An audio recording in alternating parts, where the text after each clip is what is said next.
Okay, next hot topic. Usually kasi nagiging ang nagiging victims is OFW. Pyramiding scam. Yan! Ikaw na lang. Diyan mo na doon. Okay, pyramiding scam. Go first. Hindi kasi sa akin, yung pyramiding scam na yun, tanga lang naman yung mga sumasali dyan eh, sa akin. Kasi alam nyo ng pyramiding, sasali pa kayo. Tapos pag meron na ng issue sa akin, magre-reklamo.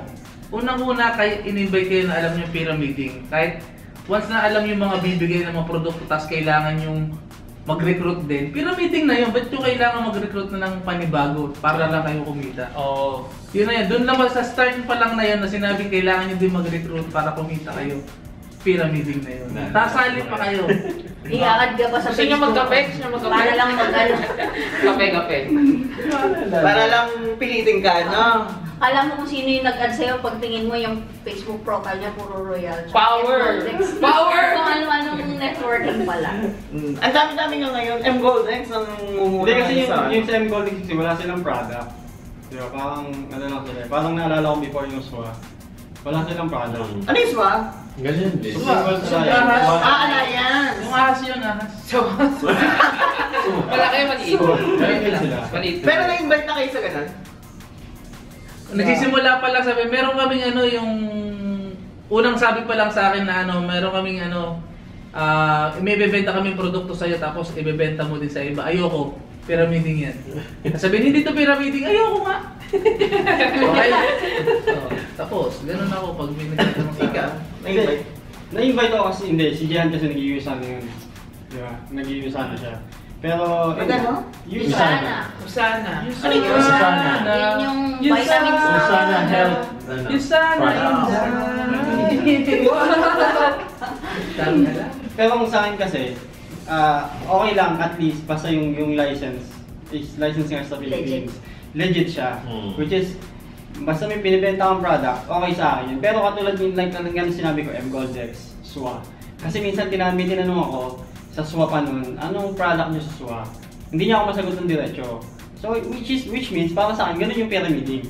Pag pinapaikot nyo lang yung pera, nang wala kayong nilalabas na kahit isang produkto, At tumaasa lang dun sa na parang, di ba, yung M-Goldex yung ganyan yung SWA, na magre-recruit ka para lang mabawi mo yung pera mo, na which is wala ka rin pinapaikot na product. Para sa akin yun, just hindi siya license. Kung hindi siya license sa Philippines or kung saan man, dun mo siya na pyramiding. Di ba? Okay. Joel? Na-invite ka na sa Baka member ka, sabihin mo. Na-invite. Nasa tao naman yun. Diba? Nag-join ka ba? Nag-join ka? Hindi pa. Hindi. So, bala ka? Hindi naman. I mean, kasi diba, Facebook sa Facebook, marami talaga dyan pwede mag-add. Hindi ka kita. Hindi ka daw kita sa kumbaga nasa sa'yo naman yun. Kung Say hi to the inviter. Inviter. Hindi ka pwede kita. nasa sa'yo naman yun. Kung gusto mo maki-join or kung gusto mo magkaroon ng bagong na-explore. Pero for me kasi yung networking, ever since naman talaga meron naman talaga yung ganun, di ba? So, yun nga, for me, nasa tao na yun. I mean, kung ayaw mo, kahit ano pang sabihin sa'yo na mag-i-invite sa'yo, ikaw pa rin naman mag-i-invite. Kasi pera mo yun eh. Kumbaga, pinaghirapan mo yung pera yun. I mean, kasi minsan di ba parang may nag-PM sa'yo, pag feeling mo na, ay, hindi ko naman talaga interesado yun. Pero ako naman kasi pag PM ako, sabihin ko na, ay sorry kasi parang hindi yan talaga yung ko. Yung line ng ko. So yun lang, ina-approach ko rin ng maganda. Kasi syempre parang, ang pangit naman kung sasagutin mo ng hindi maganda. Hindi ka titigilan eh. Eh ako hindi naman ako naka-experience ng ganun. So yun lang. Isang baksak. Yellow! Yun. Wala naman talagang kikita tayo sa madaling paraan or no, wala naman talagang for easy money. Okay, ngayon yung mga binanggit natin na pangalan ng mga kumpanya, hanggat hindi tayo nakapasok doon sa mga yan, hindi natin malalaman kung peki sila or totoo. Kasi meron mga kumikita, pinapakita naman talaga nila na kumita sila, meron ding Hayaan nyo, lang yan, uso-uso lang yan, lilipas din yan. Kung baga sa ngayon, ito, ang sikat, next year, iba na naman ang sikat niyan. Hindi, yan. Kita mo last 2 years, iba ang sikat doon, di ba? Mga panay food supplement, di ba? Then ba, ngayong taon, asan sila? Di ba? Unti-unti, nag-ano rin yan, bababa rin yan. Okay. Yeah. Yim. So yan, madami nag-invite sa akin yan ng mga... Oo, madami. Actually, yung isang kapatid, ang tawag dito, na sumali siya. Global. Hindi, basta sumali siya. Tapos wala din naman nangyari kasi mahihain yun. Tapos parang nadala lang talaga siya ng mga trash talk ng mga Trash talk talaga. Trash talk talaga. Tapos ako, madami nga nag-invite sa akin yan. Pero inaano ko talaga eh. Tapos ang mga style pa nga niya, syempre, halimbawa, di ba, impitahin ka, ganyan, sa, kape, ganyan, or, kakain. Tapos, ang matindi pa niyan, pag yung babae nag-invite sa'yo, syempre, yung iba, iisipin mo, ay, baka may gusto sa ato. Yung pala, May gusto nga. may PowerPoint na sa tabi mo. Yan, may same Ay, experience. hindi naman. May gusto ba? Oo. May gusto nga ipabenta sa'yo. Mamaya hindi ko napapansin. Naka-next. Tapos yun, kaya nga, ang kasi dun, hindi ko siya talaga, Linya. na legit na trabaho. Kumbaga yun nga, nagpapaikot lang kayo ng tao, pera, kumita din kayo, ganun. So, mas gusto ko pa din talaga yung hindi magtayo ka ng yung legit na kumpanya na may service talaga kayo na binibigay nyo sa tao na nakakapag-serve talaga kayo sa tao na binabayaran kayo, ganun. May service talaga kayong ginagawa. So, yun. Yun lang. Check. Glenn. Ako. Ikaw na. Sa akin, Ang katulad lapit ng namin kay sabi ni Tito Romer, Marinig ko ng kape paste. as long na hindi siya registered sa SEC, sa Security Exchange Commission natin, hindi siya legit magbenta kasi may batas tayo na pag hinikaya tayo ng kumpanya na hindi nakaregister sa SEC, pwede siyang pakahuli, pwede pakulong. Kasi wala siyang lisensya. So yung mga nag-PPM daw, na mag-invite, magdalaw kayo. Pero yun, katulad nung sa GG niya, sa asawa niya, yung Tito Romer, ang kuya ko, nag-uusana. User Oo, kami. user kami. kami. Talaga user. Wala naman ako nakita na side effect. Oo. Kasi gumaling yung mother ko sa cancer eh.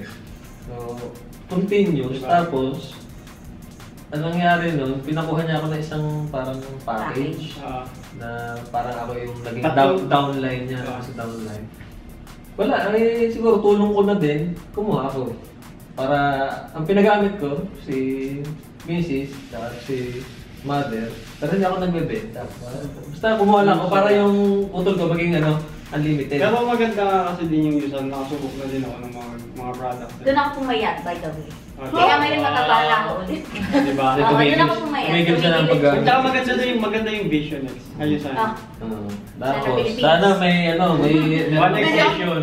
Ang pinakamatagal sa atin na DXN? hindi. Yung forever living. Ayan, Forever forever. living. Oo. Hindi kasi sa amin naman, para sa akin as long as my product yung isang Yun nga, yun yung networking, kahit na royal pa yan, Kahit whatever. na- Kasi ang basta may- Avon, isang form din Meron na silang networking. unique product. Pero as you can see, hindi sila nakadepende dun sa taong nire-recruit nila para Oo. kumita sila. Nakadepende Kasi sa yun, product. May binibenta rin silang product, Oo. di ba?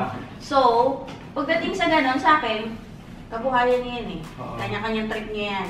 Sa inyo yan. Ang ayoko doon, yung maririnig ko, yung tropa ko, nirecruit mo, niloloko mo pa. Oo. Yun yung ayoko doon. Kaya galit na galit ako doon sa tropa, sa kaibigan namin na yun, na nag-recruit na yun. Tapos, yung parang, yung iba kasi hindi sila aware kung ano talaga yung pinapasok nila. Yun dahil sinabi sa kanila na, uy, kikita tayo ng malaki Mas dito. doble. Oo. Pero- Yun na. Pero hindi sila aware kung ano yung legalities ng mga Pag hinanap mo bagay-bagay. yung produkto, wala man lang sila maipakita ang produkto.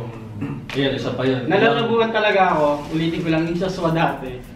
Yung pag pinanood mo yung video nung tao na nagsasalita, pa-explain siya ng explain kung ano yung SWA, kung ano yung cycle, kung mga ganito, ganyan-ganyan. Pero hindi niya nabanggit sa buong video na yun yung product. Hindi siya nakapagbanggit ng product. Ito, Baka ang product nila pera. As long as yung product, nahahawakan nyo. Yung nagagamit Nagagamit nyo. Yung mga sabon na yan, whatever, Royal, glutathione na yan, ganyan. Maibibenta mo yun. Pero yung lahat ng internet-based, kasi ang sabi sa akin ng isa kong friend na, yun nga, yung sa M-Goldex, meron daw silang product, pero internet-based. How sure can you be na meron talaga kayong produkto, diba? Hindi nga sila registered sa... Ang point nila naman doon, dahil nga daw international something, yung concentral na yun. Ang tanong ko sa kanila ngayon is, nakahawak na ba kayo ng produkto nila? Yun nga. Ang sabi pa sa akin, pwede mo naman daw ipa-deliver sa bahay niyo. Kung bibili ka ng 1 gram na gold, ipapadeliver mo pa sa bahay. Yung courier. Diba? Sabi ko nga, kung gusto niyo talaga ng legit na gold trading, bakit nag-Saudi kayo ba't hindi kayo bumili ng gold dito? Doon nyo ibenta. Bigla na yun kay Nuno. Kay Nuno. Kasi wala na yata si Nuno ngayon. Diyan pa tayo. Nandiyan pa rin. Ayun. Sa akin, yun nga. Matagal na yan eh. Alam ko, Tupperware, Tupperware, marketing na rin yan eh. Pero product. Kumbaga. Just like Avon, Natasha, oo. Product sila kasi. Sinalala ko yung mother ko nung maliit bata. Uy, nanay ko fanatic ng Tupperware lady yun eh. Bumibili yan sa Tupperware. Oo, Tupperware Tsaka yung yun. Electrolux. Yung mga laging babae ba. Ang alam ko na marketing dati, magre-recruit sila ng tao para magbenta ng product. Oo, pero commission based. Saka yung commission nila noon, hindi ko alam kung correct. Parang Tupperware, hindi makukuha nila. Parang gano'n, isang set ng plato, isang set ng bukod sa pera, may mga gamit. May mga freebies. So Parang- yun, yung mga ganung bagay, para sa akin, mataas ang respeto ko sa mga ganun. Kasi Oo. hirap nga naman, ang hirap Hirap makakumbinsi magbenta. natin. Ang hirap magbenta ng Tupperware, ng no? Tupperware, ah. Alam mo yun, kung mag-i-invest ka, ang daming ang daming mo pwede pag-invest na. Yes. Tulad na yung, natutuwa nga ako sa inyo kasi Philippines stocks. nag-invest to sa mga ito sa Sun Life. Maganda rin yung Sun Life eh, kasi insurance, tapos may mutual fund. So, hindi mo alam tumataas na yung fund value ng pera mo. Hindi mo namamalayan, insured ka. May maturity rate yun na Insured ka na, may pera ka pa. may pera ka pa. Yung mga ganun. Ikaw, Tita Pam, okay ka na? Hindi pa ka mag-well, hawakan mo. Hindi, kasi yun nga. Na ano lang ako sa kanila na yung parang sila pa yung todo defend, pero hindi nila naiintindihan yung kung ano yung pinasok nila. Lalo na nga yung legalities. Yung sa akin kasi, as long as hindi ka legal, wala kang karapatang magbenta. Kasi hanggat kahit nasaan mo daanin yan, kahit nasabihin mo, covered ako ng ganitong law, ganyan. Wala ka sa Pilipinas. Pilipino ka, ang nakasakop na law sa'yo is yung batas ng Pilipinas. Kaya kailangan sumunod ka. Mahirap kasi nun, may advisory na ang SEC Yes. na sila, scam sila. Illegal. Pero diretso pa rin sila nag-ano. Sabi pa nga nila, di ba, parang sineset up daw sila ng ABS, ganyan. Sabi, sa loob-loob ko, sabi ko, wala, di pati pala ang SEC, pinag-iinitan sila. Gaano sila ka-special para talagang targetin sila, di ba? Kasi ang naging problema doon, ang dami na ng victims na OFW. Sa totoo lang, meron kasi kami personal na, hindi ko alam kung nakaabot sa inyo yung tinatawag ng multi-talent dati. Ang involved kasi doon is yung mga professionals, mga doctors, ganyan. Mga matataas na tao. Di nag-recruit sila, yung mga ibang tao. Hanggang sa, before mag-crash yung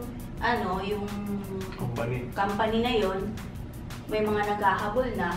Nagtago na ngayon yung mga nasa ibabaw. Ang problema doon, mga kakilala namin yung mga tao doon. Kaya ibig sabihin, wala silang product na pyramiding talaga. So, Parang may naalala ko din na kwento dati. Hindi ko alam kung anong pyramiding yun basta. Yun nga, hindi yung pyramiding. isang kakilala namin, ayun, nasa US na, hindi Cap ka nga di ba? Yung cap mga pension plan.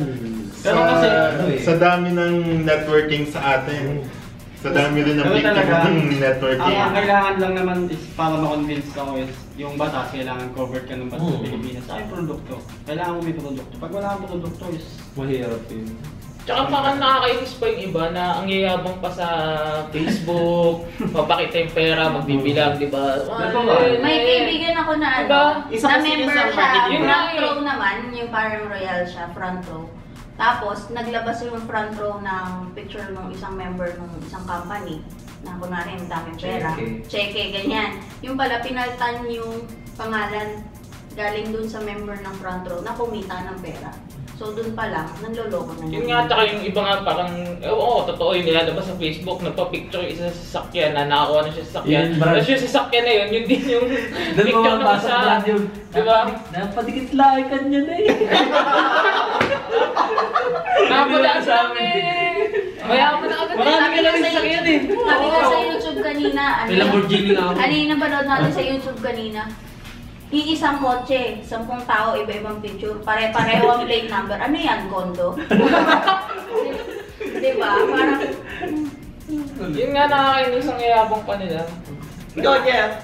Ganun din. Copy paste. Hindi, kasi hindi. Yan din, na-invite din ako ng mga friends. Pero yun nga, choice din naman yun ng tao kung sasali. Pero maganda rin yung ganito, at least nakapag-create tayo ng awareness na. Siyempre, hindi magandang kumita sa Madaling para. sa ano yun, at the expense of others, yung hindi mo ganun, yung hihikayat ka pa ng ibang tao. Kung gusto mo talagang kumita, magtrabaho ng sarili mo, huwag ka nang mandamay ng ano. tsaka hindi ba nila naisip kung ano yung kinita mo mabilis, mabilis din mawala Yeah. sa'yo. Walang forever. Or may humit ko rin. Ikaw, Sheng. Ano, kasi yung mama ko member na sa Vita Plus, pero hindi siya nag-recruit, yung gumagamit siya ng User. User. Tapos yung best friend ko din, Primera naman. Tapos yung asawa Primera? naman. Yung mga hindi ko po ano daw, yung pag-ini, ewan ko. Parang lutang-luta din ganun. Ewan ko, mga Tapos ulit na- mga Parang maboy yan. Tapos yung isa ng asawa naman niya, front row naman, mga pampaputi naman daw. Tapos yung ginojowa naman ng pinsan ko, taga ano naman, Ang ginagawa talaga. Gusto yung term na yun, Oo. ginagawa. Ano kasi, chicks kasi yun, sobrang chicks na sobrang ganda. Tapos samala lang siya doon para makuha yung number noon. Ganun. Pero ano, sila naman, kahit kakalala ko sila, hindi naman sila mapilit na pipilitin kanila na sumali sa kanila. Yun lang ang, yung wag na silang mapilit. Pag nag-no na yung tao, wag na nilang kulitin ng kulitin. Ba't wala Alam mo yung isipin nila, yung Wala pera nag- nila lang na OFW, ang hirap-hirap kumita ng pera Mm. doon.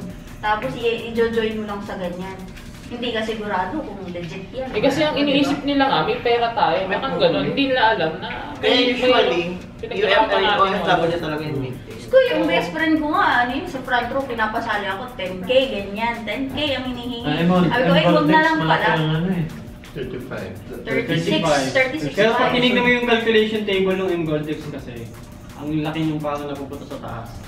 Diba? Ganun talaga. Maliit ang Pyramiding buhay. nga eh. Kaya kung sino man yung huling ma-recruit nun, at wala na siyang ma-recruit, wala na siya. Hindi, ibabalik daw yung... Basa ko din na, Meron siyang meron siyang 14 yung days, sinasabi nilang 14 days. Parang lang pag nakakota ka na, cycle. exit. May exit cycle yun. Ganon lang ang mga, ang mga network, mga pyramid. Kasi may due date yung pera mo. Pagka na-consume mo yung 14 days na gano'n na hindi mo siya wini-withdraw, hindi mo na makukuha yan. Pag withdraw mo ba, makukuha mo kaagad? Hindi mo Hindi, makukuha hindi mo agad. wini-withdraw. At the same time, babawasan nila mga processing fee, syempre. May ganyan, specific ganyan. date din So, na... So, para naman sa akin, based on Sali ka pala. experience, oo naman. Based on experience, ang dami na nag-invite sa akin at ang dami ko nang sinalihan, walang bumalik. Diba? Kaya nga sabi ko sa iyo yung ang hirap pangalanan nung 4 na nag-recruit sa akin dito. Oo. Inabunuhan pa nila ha. So, sa akin, okay lang ang abonohan. Ang problema nyo, kahit isa walang bumalik. Wala talaga babalik. Sila Yes, lang, ang mangyayari sila lang ang kumikita eh. Oh. Kasi sila na nasa taas. Oo. Kaya sa mga kasama nating OFW, ingatan natin ang mga kikitain at kinikita natin. Yes. Tama. ingat sa pera. Okay, move on. Presidential election 2016. Duterte! Saan tayo magsimula? Okay, maraming salamat ulit sa inyo. At saka yung mga narinig ninyo, mga bawang ano lang yan, suggestion and comments ng bawat isa. Wala. Personal, ano po yan? Personal opinion. opinion. For sa opinion ng bawat Yes. isa. Ngayon, kung gusto nyo ng sagot nyo, gumawa ganito. Kaya mag-comment kayo sa baba. Ang dapat Oo, yung salamat! Wala pang nasaktang hayop. Tapos yung comment nasa baba ito. Pwede mag-comment dito ah. Yan lang Subscribe! ha. Yan lang. Pero may bibigyan ako sa mga politician.